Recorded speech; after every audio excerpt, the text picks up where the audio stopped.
Now, around 1972, we were coming back from New York City, and there's an area called the Meadowlands, and that's where they have a big football stadium you've seen out there before when you're watching the NFL. Now, as we're driving on the highway, I saw what looked like an airplane flying at a distance. I asked my father if it was on lines, like control lines, because that's what I was familiar with. And my father said, no, it's a radio control airplane. So the thought pops up in my head, I've never really seen an RC airplane up close. So my father, who was pretty Victorian, was continuing to drive the car, and I was saying, stop the car, stop the car. My mother looked at my father and, Donald, you better stop the car now. So it's always good to have a mother who listens to you. So we pulled over to this service road to watch this gentleman. Actually, there were two guys out there flying this fast aircraft. Now, it just so happens that the aircraft I saw wasn't any aircraft, and it wasn't any just Sunday flyer.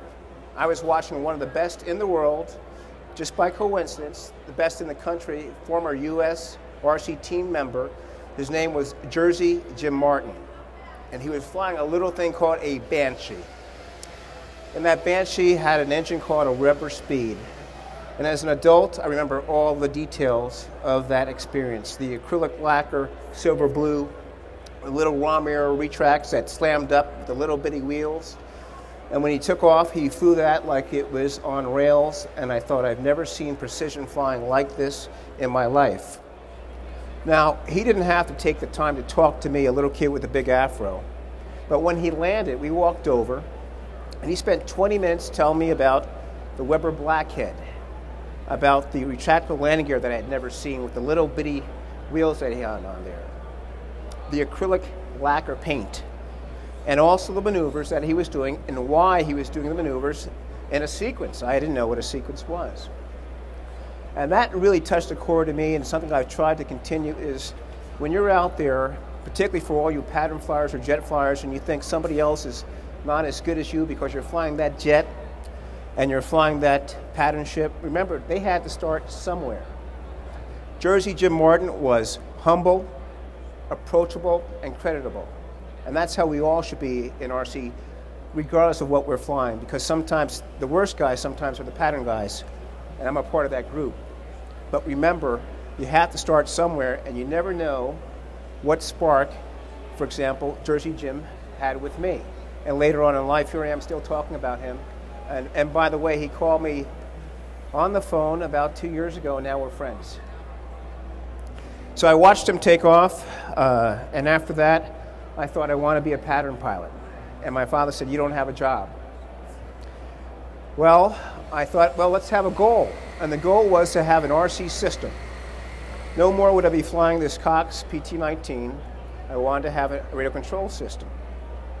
So I shoveled snow again, saved up money, and in 1973 we bought a Craft single-stick 7-channel radio.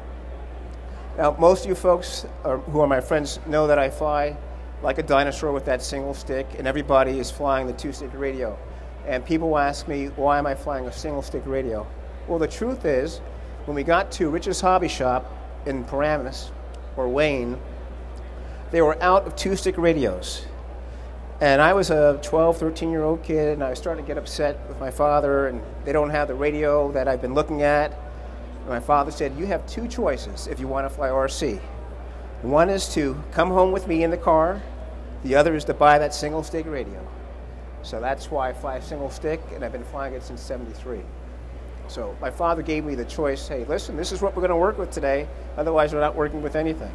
So using that philosophy and taking what I had, I started competing in pattern later on in life. Some of the aircraft that I flew, initially the Midwest Foam Cardinal, the S-Ray with an Enya 19. The Super Chaos, the Breedy Super Chaos was my first pattern ship. From that to my favorite, which was the Bob Smith Patricia, the T2A Mark II and the Mark IV. I fly gliders. I have a couple of the Hobie Hawks. On the East Coast, we had a company called MRC, and they had engines called Enyas and Webers. So naturally, that's what we flew. And about the same time, my father said, there's an air show you might be interested in since you're getting into the science of flying and you like aerobatics. It's called the Reading Air Show. So I had the opportunity to go down with some friends to the Reading Air Show, and there I personally met a great flyer, national champion, Leo Laudenschlager. And that was also the first time I met Bob Hoover flying the Shrike Commander, and I was thoroughly impressed. And once again, when you see individuals who are doing challenging maneuvers, you think, how can I do that, or how can I be like them? Plus, you're talking to these guys who are taking the time to explain what they're doing, as I'm talking to you right now. So I was even thoroughly more impressed.